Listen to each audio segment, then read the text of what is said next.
Salut tout le monde et bienvenue à cette nouvelle vidéo. Donc cette vidéo, j'étais obligé de la refaire, de la supprimer, de la remettre en ligne plusieurs fois parce que en fait je m'étais trompé de vidéo.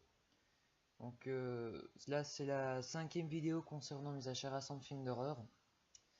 On va commencer tout de suite avec La Petite Boutique des Horreurs de Roger Corman avec la participation de Jack Nicholson.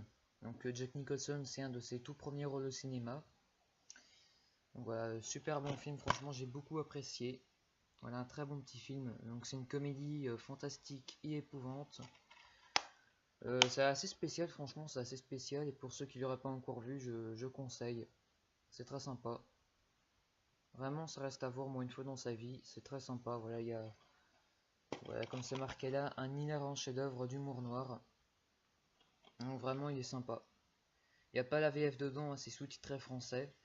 Donc pour la première fois en couleur et la version restaurée noir et blanc. J'ai vu que la version noir et blanc. J'ai pas vu la version couleur. Voilà, un film de Roger Corman, La Petite Boutique des Horreurs. Donc il y a du cash, il y a du vide-grenier, puis il y a du neuf. Ensuite, un film que j'ai été super content de trouver parce qu'il est génial et non seulement il est très rare, c'est Massacre à la tronçonneuse de Tobe Hooper. Donc ça c'est l'original de 1974. Donc qui est super bon, voilà, c'est un film énorme, c'est un véritable chef-d'œuvre. Indispensable, terrifiant, culte, vraiment voilà. J'ai fait la critique du film avant de sortir la vidéo achat récent parce que à ce moment-là j'avais acheté que 2 DVD. Donc ça valait pas vraiment la peine de faire une vidéo. Pareil, là super bon film, j'ai surkiffé, j'ai adoré. Franchement, ça reste un film à voir au moins une fois dans sa vie quoi. Il est énorme ce film, il est vraiment génial. Franchement j'ai beaucoup apprécié. Un film de Tobe Hooper, Massacre à la tronçonneuse. Très super bon film. Ensuite nous avons les achats que j'ai effectués d'occasion. Donc on a un double DVD Terreur Cannibale et Mondo Cannibale, la déesse blonde.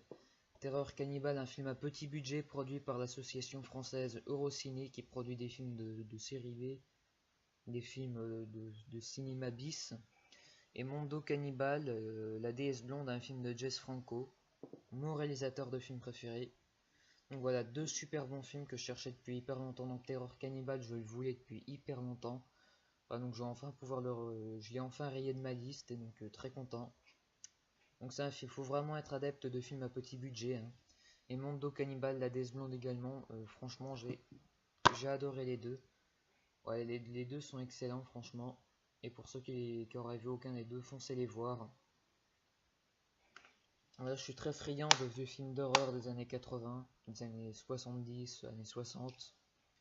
Donc ces deux films-là, franchement, je les ai beaucoup appréciés. Terreur Cannibal et Mondo Cannibal, la déesse blonde. Enfin, Terreur Cannibal qui est invité à être mangé ce soir et Mondo Cannibal, la déesse blonde. Un film de Jess Franco. Voilà. Deux très bons films, franchement j'adore les deux. Je le trouve vraiment génial.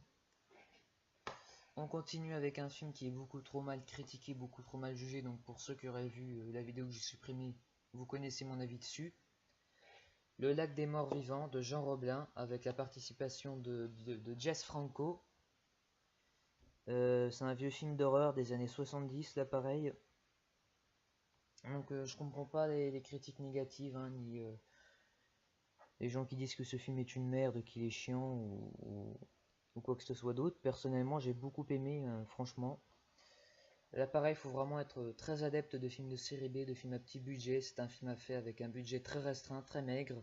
C'est un film à prendre au premier degré, c'est pas un film à regarder comme si on allait regarder un grand film de zombies de George Romero, de Lucio Fulci. Voilà, c'est un petit film d'horreur ou fantastique, très sympa. Franchement, j'ai adoré ce film. J'ai vraiment beaucoup aimé. Faut pas s'attarder sur les problèmes de réalisation. Je trouve pas que ce soit un nanar à proprement parler, mais vraiment, ça reste un bon film, un très bon film, très sympa, très agréable à regarder, très fréquentable. Vraiment, j'ai beaucoup aimé. Donc, Le Lac des Morts Vivants de Joe Roblin. Voilà, séduira tous les fans du genre de cinéma bis, particulièrement réjouissant, entièrement d'accord avec ça. Pour moi, ce film devrait être culte et pour moi, c'est un des meilleurs films d'horreur français, franchement. Je le conseille absolument. Eurociné présente Sous l'eau la plus terrifiante des menaces. Donc Le Lac des Morts Vivants. On continue avec Aux portes de l'enfer, donc film qui avait été présenté par les Associés du Diable dans une de ses vidéos. Donc là pareil, franchement, je l'ai pas encore vu, mais il a l'air d'être super sympa. Donc apparemment il est assez moyen, mais le peu d'images que j'ai vues m'ont beaucoup intrigué, beaucoup attiré. Ça a franchement l'air d'être génial comme film. Donc à vrai dire, j'ai juste vu la bande-annonce et quelques extraits. Mais voilà, je connaissais absolument pas du tout ce film avant de le voir dans ses vidéos. Donc il y a marqué un passant pour l'enfer en bonne et due forme, servi par des comédiens au charme inquiétant, Robert Elarton et Jean Miller, 12 nuits sanglantes nuit 2, du suspense, de l'angoisse et d'une cascade de phénomènes paranormaux à faire frémir les nostalgiques d'Amityville. Ça a franchement l'air d'être super sympa, donc je vous en parlerai dans mes prochaines vidéos. D'ailleurs, je vais faire un top très bientôt de mes films d'horreur préférés, donc peut-être que j'en parlerai, si je l'ai bien aimé. Donc aux portes de l'enfer. On continue avec Castle of the Dead, un film de David de Cocteau, donc apparemment c'est un petit nanar, mais qui est très sympa à regarder, mais j'ai franchement hâte de regarder ça, ça a l'air d'être super sympa, avec le CD qui est hyper stylé d'ailleurs en passant. Donc aux portes, Castle of the Dead, je sais pas ce que ça donne. Dès que j'ai vu ça, j'ai sauté dessus parce que j'en ai pas mal entendu parler. Ouais, non seulement parce que c'est un film d'horreur quoi, donc franchement ça a l'air d'être super sympa. Ouais, donc David de Cocteau qui fait de très bons films fantastiques, des films d'épouvante, des teen movies. Et donc franchement je m'attends à du bon parce que j'ai rarement été déçu par des films de David de Cocteau. Voilà, donc Castle of the Dead. Je connais pas toute sa filmographie, mais le peu de films de lui que j'ai vu, franchement, était très bon. Castle of the Dead ou le château de la mort. On continue avec un film que je cherchais et que je voulais. Maniac Treasure. Donc là pareil, une espèce de petite comédie d'horreur franchement super sympa. Voilà, j'ai passé un très bon moment devant. Il est bien efficace, hein, il est bien oppressant. Et franchement, le film est génial, j'ai adoré. Franchement, il est vraiment super bon ce film. Voilà, franchement, je devrais en parler dans mes prochaines vidéos. Franchement, je l'ai beaucoup aimé. Franchement, j'ai adoré Maniac Treasure, un film que je conseille absolument à tout le monde. C'est en accord parental, donc c'est pas énorme, mais franchement, c'est très sympa. Maniac Treasure vous fait pénétrer dans le lieu de l'abomination. Bon, c'est pas un film à gros budget, mais franchement, c'est génial. J'ai vraiment adoré Maniac Treasure. On continue avec Da Hip Hop Witch, donc un film qui copie sur des films comme le projet Blair Witch. Donc c'est un teen movies et c'est à la fois un film d'horreur américain, soyez tous maudits. Donc voilà, Da Hip Hop Witch, donc un petit film d'horreur pareil, que je n'ai pas vu. Mais ça a l'air d'être sympa, avec la petite phrase là, esprit es-tu là.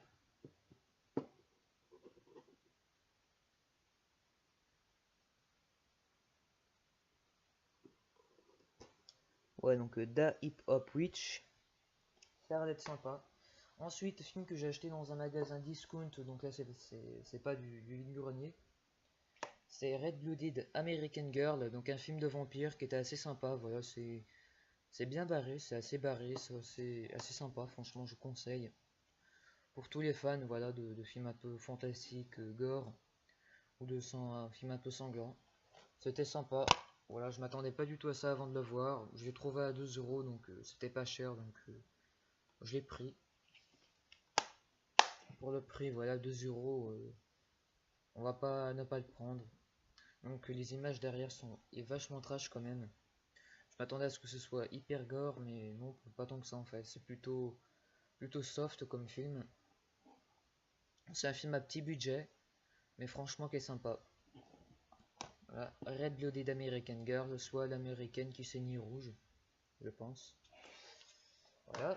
On continue avec encore du vampire avec Vampire 3, la dernière éclipse du soleil. Donc j'ai pas vu les deux premiers, le troisième je sais pas ce qu'il vaut. Voilà, dès que je l'ai vu, je l'ai pris parce que ça a l'air d'être sympa. C'est en accord parental, c'est pas énorme, mais ça peut être sympa, franchement, j'en attends pas mal. Des scènes d'action époustouflantes, un film d'horreur terrifiant. Découvrez le troisième volet de la trilogie Vampire. Donc en accord parental, c'est pas exceptionnel, mais ça peut être sympa. Voilà. Vampire 3. Pareil, ça m'a l'air d'être un petit nanar. Ensuite, avec Jack Scalia, Darbreed, donc apparemment, selon les critiques de les associés du diable, encore dédicace à toi, il avait dit qu'il était moyen.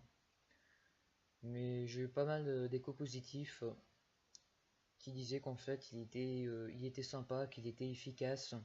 Aussi efficace qu'un Alien. Bon, ça je pense pas trop quand même parce qu'Alien, à mon avis, c'est 10 fois plus comparable. Donc Darbreed, avec Jack Scalia, la jaquette est magnifique. Franchement, c'est surtout la jaquette qui m'a attiré au début. Puis voilà, je l'avais aussi vu dans les vidéos de Matt Collection où il présentait sa collection de films d'horreur. Donc je me suis dit pourquoi pas, je vais le prendre. Il y avait vraiment pas grand chose d'autre au vide-grenier là de cette année. J'ai pris ce que je pouvais.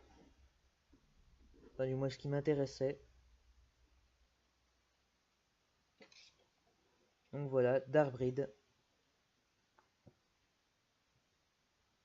On verra bien ce qui ça donne.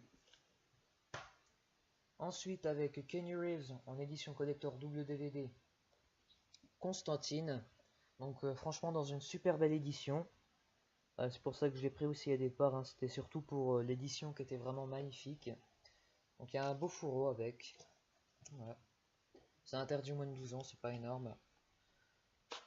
Voilà, il m'avait coûté qu'1€. Donc avec un beau fourreau franchement. Une belle édition.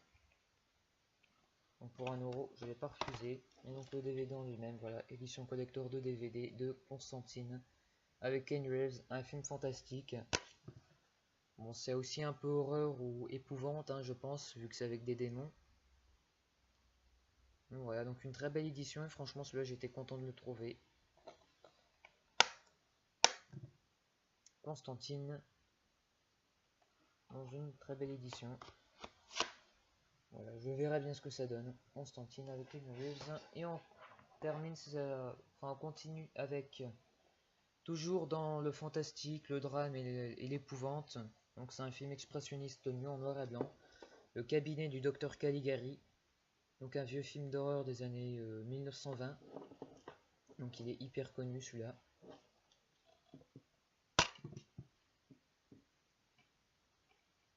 Voilà, le cabinet du docteur Caligari.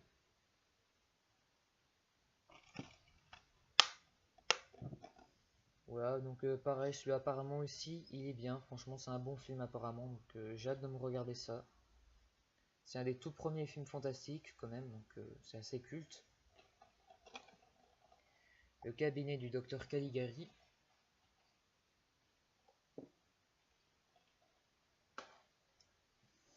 Ensuite, toujours conseillé par les associés du diable, Lettre à un tueur avec Patrick Swayze. Donc il est excellent selon lui. Je verrai bien. Voilà, Lettre à un tueur.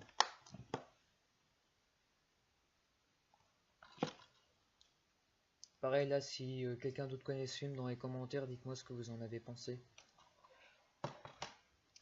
Et on termine cette vidéo à Charasan avec The Invader, donc l'envahisseur, un tueur génétiquement modifié exterminateur, avec Sin Young, Ben Cruz et Daniel Baldwin. Donc voilà, The Invader. Un tueur génétiquement modifié exterminateur. Voilà, donc je connaissais pas du tout, pareil. Cette phrase-là qui m'a attiré, puis le reste, je verrai bien. Je suis pas un grand fan de films de science-fiction, mais ça peut être sympa. Je verrai bien ce que ça donne si je l'ai vu. The Invader. Ouais, donc j'ai acheté pas mal de DVD quand même, à des prix très abordables. Donc c'était vraiment une belle rentrée en achat DVD. Voilà, j'estime que j'ai fait des trouvailles plutôt sympathiques. Et pour, si la vidéo vous a plu, lâchez vos commentaires, partagez, likez. Je vous dis à très bientôt pour de nouvelles vidéos. Abonnez-vous à ma chaîne. Alors déjà, j'ai vu que j'en avais 22 des abonnés. J'avais 22 abonnés, donc franchement, ça fait très plaisir. Voilà, je pensais pas un jour arriver à un nombre pareil. Bon, c'est pas énormissime, mais c'est déjà quand même plutôt pas mal. Donc franchement, c'est super sympa de votre part. Voilà. Likez, lâchez vos commentaires, partagez la vidéo si vous voulez. Et je vous dis à très bientôt pour de nouvelles vidéos. Achat récent aux critiques. Salut.